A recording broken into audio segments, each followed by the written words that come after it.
all you're going to need for this exercise is a pencil and some paper. I have some different types of pencils here. These are pencils you can get in like some art packs. So all that means I've got one from like HB to 8B. The HB is a lot lighter, so it's a bit harder of a pencil. It gets like a lighter shade, and like the 8B, which is very dark, it's very soft and it creates a very dark shadow. If you have these, then great, but if you don't, then you can just use like a normal pencil like I've got here that everyone normally has at home. You can still get the effect. Okay, so we're going to start with some shading techniques which we have here. So these 4 shading techniques are like really useful for when you're wanting to shade anything.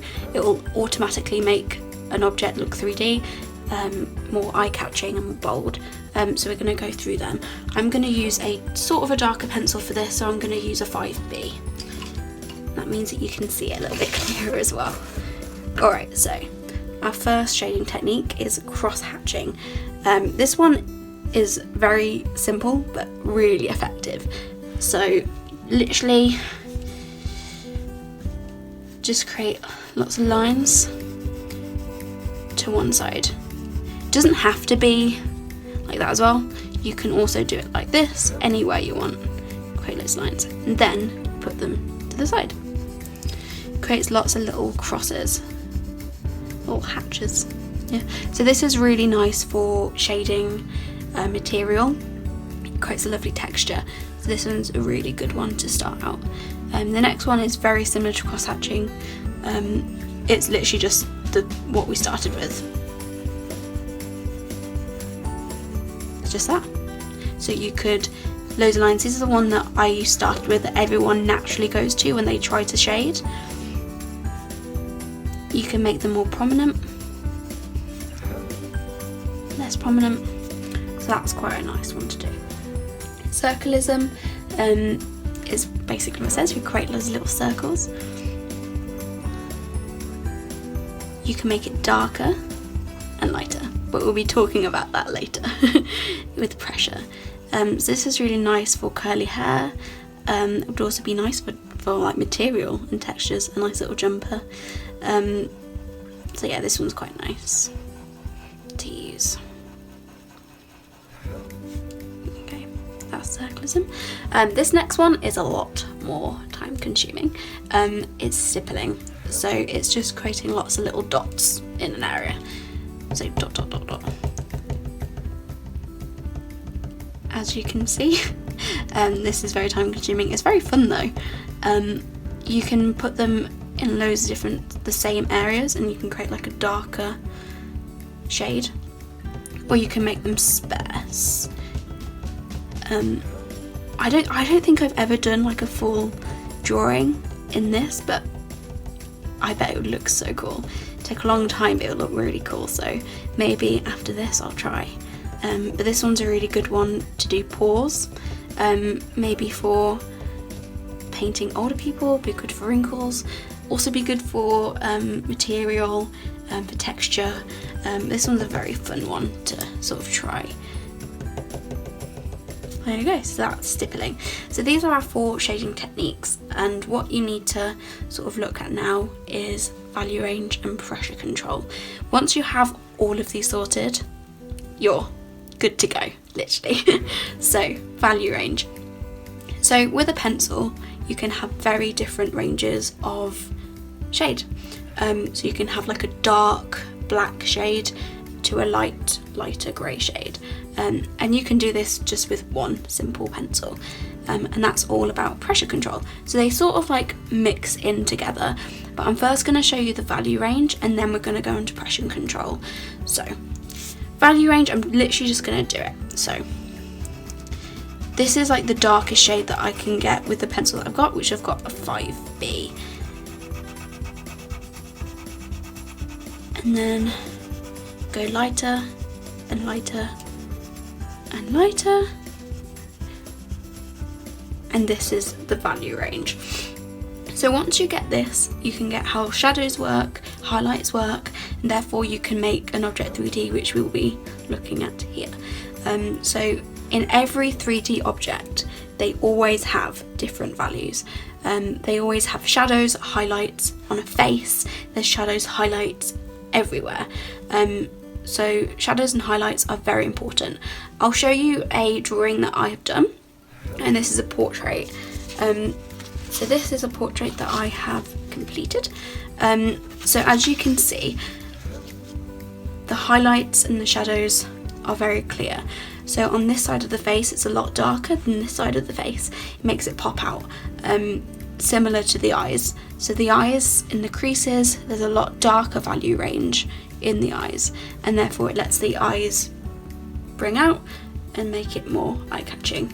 And we will be talking about portraits later in the sessions, but I just wanted to show you an example of how like value range works, and how it can make a picture look 3D and eye-catching. So now we do the value range, I'm going to talk about pressure control and how you can create these value ranges. So it's very different for every pencil that you use. So like a lighter pencil, I'm going to be using the pencil that most people will have in their house, just like a simple pencil. And I'm going to try and press as down as possible. So this is the darkest shade I can get. And as you can tell, it's a lot harder to get it than this one, as it's a lot harder of a pencil. But it's still going. So I'm pressing as hard as I can, and then lightly releasing the pressure control and making it lighter and lighter. The way you hold your pencil is also very interesting. I hold my pencil in a very weird way than most normal people, but I quite like using, so if you hold your pencil like you'd normally write, that's an okay way. It's a lot harder though. If you use, I'm just going to use a 5B, so the pencil that I had here before, and I'm going to use it like this. So I'm having it to the side. So I'm trying to use this side of the pencil rather than the top. And this will create a lot better shades. So as you can see, I'm just targeting the side of the pencil rather than the top. I'm going to try and get the value range as well. Darker, and then bringing it lighter.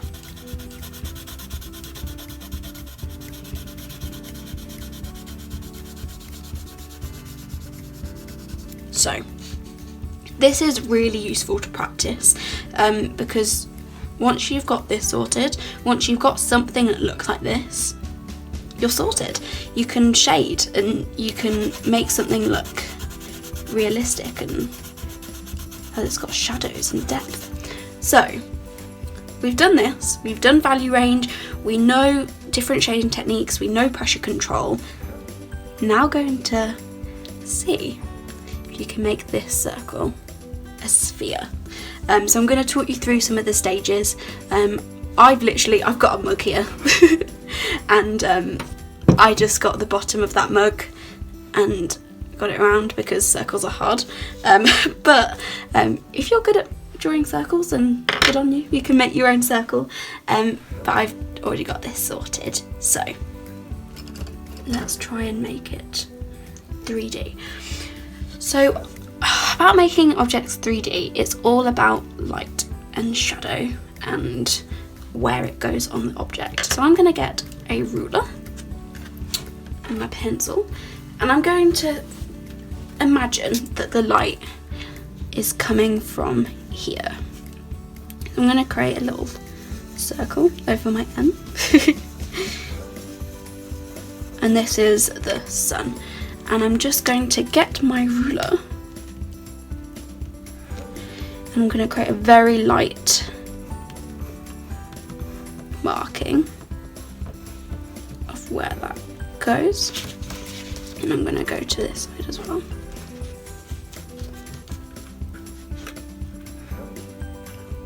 And this is just going to help us to see where the light is going to hit on our little ball. and where our shadow will be. So I'm just going to create a shadow.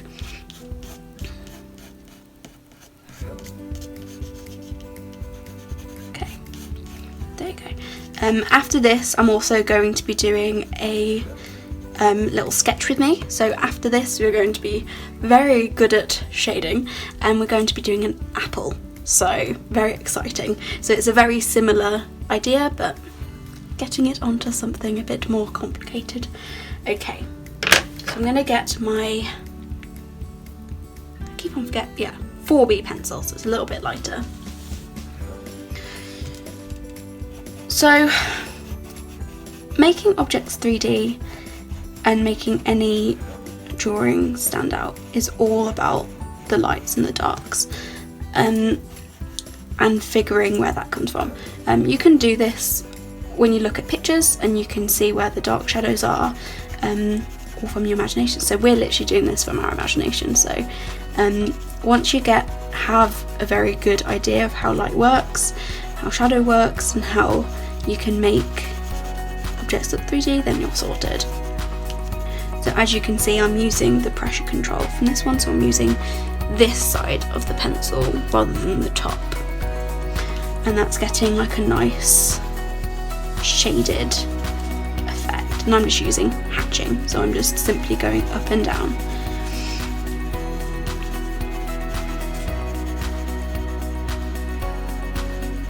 So I'm just going to speed through this and just have a go at shading with me.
Okay, so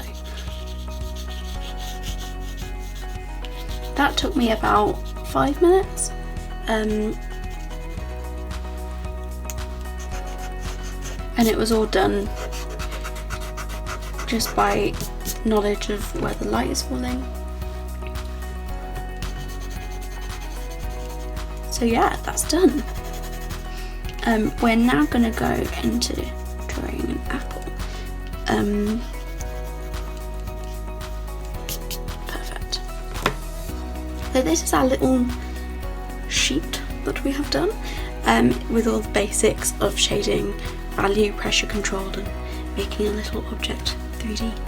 I hope this is interesting and useful for you. We're going to try and do something a little bit more complicated. I did not use a picture for the apple at all, just from my imagination where the light falls, and I would love to see your creations, to see your lovely spheres and apples and shading techniques. Would be lovely. And in the next class I'm going to be doing about face proportions, which might sound a bit scary, but it's not as scary as you think. It's actually quite cool. So yeah, I hope you enjoyed this little lesson, and see you next time, and enjoy drawing the apples. See you in a bit.